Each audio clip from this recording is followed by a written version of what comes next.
अहमदनगर महाराष्ट्रातलं एक व्यापारी शहर.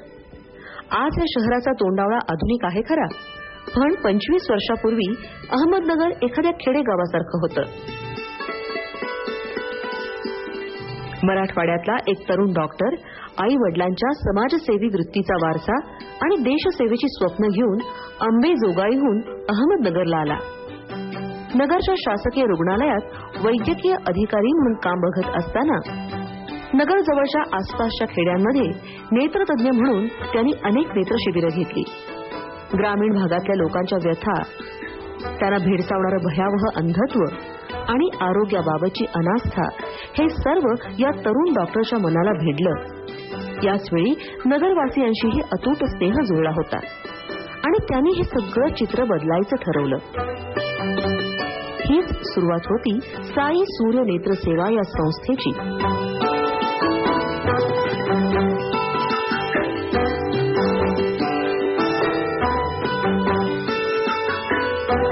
या नेत्रोपचार संस्थेचं 15 ऑगस्ट 1985 साली डॉक्टर प्रकाश कांकरिया यांनी आपली पत्नी डॉक्टर सुधा यांच्या मदतीनं नगर जिल्ह्यात बीज रोवलं आणि 21 वर्षाच्या कालावधीत नगरवासियांचं प्रेम, सहकार्य, डॉक्टर कांकरिया दाम्पत्याचं नेत्रचिकित्सेमधलं वादातीत कौशल्य, रुग्णांचा विश्वास यामुळे ही संस्था सर्वार्थानं आणि सर्वांगानं विकसित झाली. डोळ्यांच्या ऑपरेशन्सची 6 शतकं ही संस्था अगदी अभिमानानं मिरवती आहे. मी प्रॅक्टिस सुरू करताना आईने मला आशीर्वाद देताना सांगितलं होतं की तुझ्या या प्रॅक्टिसमधनं एकही माणूस पैशासाठी परत जाऊ नये. आणि मला वाटतं तो माझ्या आयुष्यभर असलेला हा गुरुमंत्र मला मिळाला. मुंबई, मद्रास किंवा दिल्ली अशा मोठ्या शहरामध्ये अशा सुविधा नेहमीच मोठ्या शहराच्या लोकांना उपलब्ध असतात. ग्रामीण भागातील लोकांना तिथपर्यंत जाता येणं शक्य नाही. बऱ्याच वेळेस तिथला जो खर्च आहे तो आपल्या ग्रामीण भागातील लोकांना शक्य होत नाही. अहमदनगर सारख्या छोट्या गावामध्ये साई सूर्य नेत्रसेवा ह्या संस्थेची उभारणी केली आणि मागील 20 वर्षापासून जगातील जे काही नवीन आहे, जे काही अत्याधुनिक आहे, जे काही दृष्टीला चांगलं असणारं संशोधन आहे त्याचा अभ्यास केला. परदेशातही बऱ्याच वेळेस जाऊन आलो आणि तेथील नवीन नवीन तंत्रज्ञान, उपकरणं आणि बऱ्याच जणांकडून नवीन नवीन उपलब्धी शिकून मी ह्या भागातील आणि ग्रामीण भागातील विशेषतः लोकांची सेवा करण्याचा प्रयत्न केला.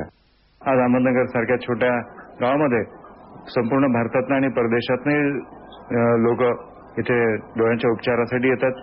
हे निश्चितच मी माझ्या या आयुष्याचं फार मोठं सार्थक आहे असं मी समजतो. मित्रो, आपल्याला माहित आहे की परमपूज्य महात्मा गांधीजींनी सांगितलं होतं की कुठल्याही आधुनिक तंत्रज्ञानाला तत्वज्ञानाची जोड असली पाहिजे आणि खेड्याकडे चला हा त्यांनी मूलमंत्र आपल्याला दिलेला होता. आणि आपल्या स्वातंत्र्याचा लाभ हा सर्वसामान्य व्यक्तींपर्यंत पोहोचला पाहिजे हे त्यांचं स्वप्न होतं. त्या स्वप्नाचा धागा आम्ही पकडला आणि हळूहळू खेड्याकडे जाण्यासाठी तत्परतेने आगेकूच केली. आणि त्यातूनच साई दृष्टी यात्रा ही तीर्थयात्रा ठरावी हा उद्दिष्ट डोळ्यासमोर ठेवून त्या विभागाची उभारणी आम्ही केली.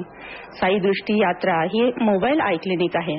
त्याच्यामध्ये जी आवश्यक प्राथमिक तपासणीसाठी जे आवश्यक उपकरणांची गरज असते सगळी आवश्यक उपकरणं त्याच्यामध्ये आहे.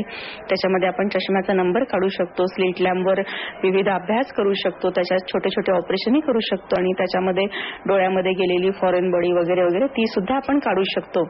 आणि ही सुविधा खेडोपाडी ती गाडी जी सगळ्या उपकरणांनी परिपूर्ण आहे अशी गाडी ही खेडोपाडी नेली जाते आणि गरीब बांधवांना तिथे मोफत नेत्रोपचार केले जातात. जे अगदी गुंतागुंतीचे अवघड ऑपरेशन असतात त्याच्यासाठी त्याच गाडीतून ते रुग्ण हॉस्पिटलला येतात, आपल्या मुख्य साई सूर्य नेत्र सेवाच्या केंद्रामध्ये येतात आणि तिथे ऑपरेशन करून त्यांच्यावर उपचार केले जातात.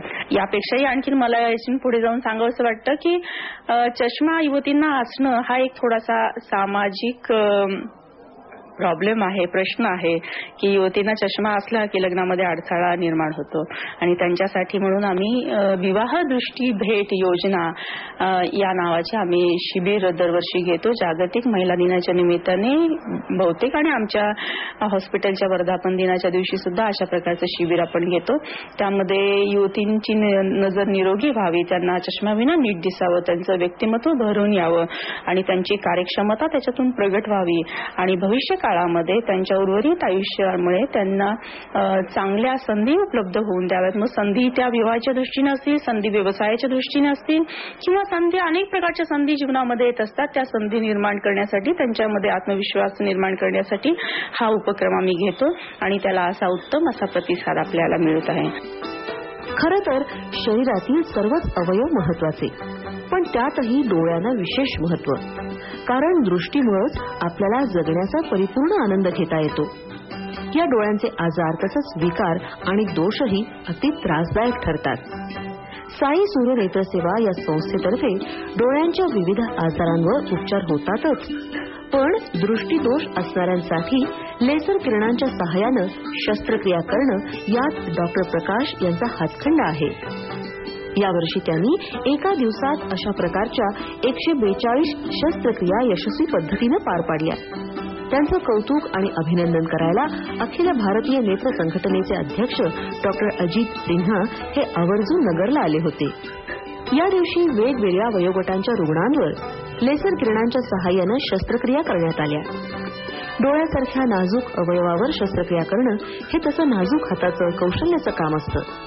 डॉक्टर प्रकाश कांकरिया या शस्त्रक्रिया अगदी सहज लीलया करतात.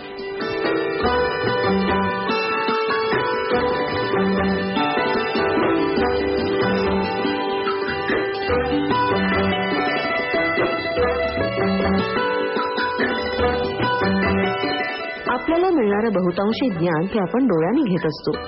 निरोगी दृष्टी तर सर्वांनाच हवी असते. डोळ्यांच्या आजाराची, वैगुण्याची समस्या किती भयंकर आहे आणि याचे परिणाम किती दूरगामी आहेत याची कल्पनाही आपल्याला येत नाही. मोतीबिंदू हा असा रोग आहे की त्याला रोग म्हणताच येणार नाही, पण तो वयोमानाप्रमाणे होणारा बदल आहे. जसं वय वाढतं तसं डोळ्यामध्ये असलेले जी लेन्स आहे ह्या लेन्सच्या प्रोटीन्स प्रेसिपिटेशन होतं आणि जो पारदर्शक लेन्स असतो, म्हणजे पारदर्शक आपला भिंग असतं डोळ्यातलं, तर ते पांढुरकं होतं आणि मोतीसारखं दिसू लागतं, म्हणून त्याला आपण मोतीबिंदू असं म्हणतो. तर मोतीबिंदूची जर उपचार आपण योग्य वेळेस घेतलं, योग्य वेळेस जर ऑपरेशन केलं, म्हणजे मोतीबिंदूला एकच उत्तर आहे आणि ते म्हणजे ऑपरेशन. आणि तसं जर ऑपरेशन केलं तर मात्र 100% दृष्टी परत येऊ शकते. मोतीबिंदूचं ऑपरेशन हे आजकाल इतकं सोपं झालेलं आहे की त्याला काही टाकाने, इंजेक्शनने, भूलने ऍडमिट व्हायची सुद्धा गरज नाहीये आणि पेशंटला लगेच त्या दिवशी घरी जाता येतं आणि पूर्णतः व्यवस्थित दिसू लागतं.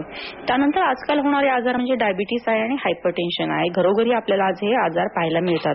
त्याची अनेक कारणंही आपल्याला माहिती आहे, पण त्याच्यामध्ये डोळ्यांवर होणारा परिणाम असा असतो की डोळ्याच्या रक्तवाहिन्या या सर्वात सूक्ष्म अशा रक्तवाहिन्या असतात आणि या रक्तवाहिन्यांचा कधीही त्यामुळे रक्तस्राव होऊ शकतो, जास्त डायबिटीस आणि ब्लड प्रेशरमुळे, आणि त्यामुळे मग अंधत्व होण्याची शक्यता नाकारता येत नाही. आणि हे जर टाळायचं असेल आपल्याला तर मागचा पडद्याचं म्हणजे फंडस एक्झामिनेशन आपल्याला 6-6 महिन्यांनी वर्षाकाठी करून घेणं आवश्यक आहे आणि योग्य वेळी त्याच्यावर जर उपचार केले तर आपल्याला होणारे जे कॉम्प्लिकेशन्स आहे, गुंतागुंत आहे, हे आपल्याला योग्य प्रकारे टाळता येऊ शकते.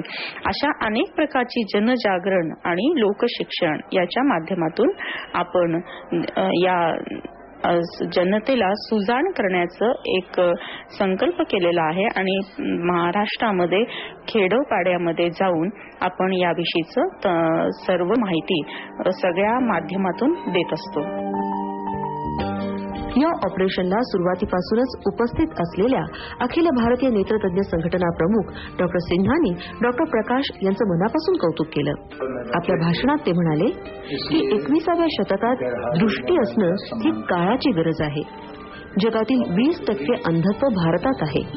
सुदैवानं यापैकी 80% अंधत्व टाळता येण्याजोगं आहे, उपचार करून बरं करण्याजोगं आहे.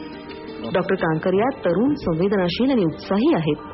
नवीन तंत्रज्ञान शिकून ते वापरात आणण्यावर त्यांचा भर आहे.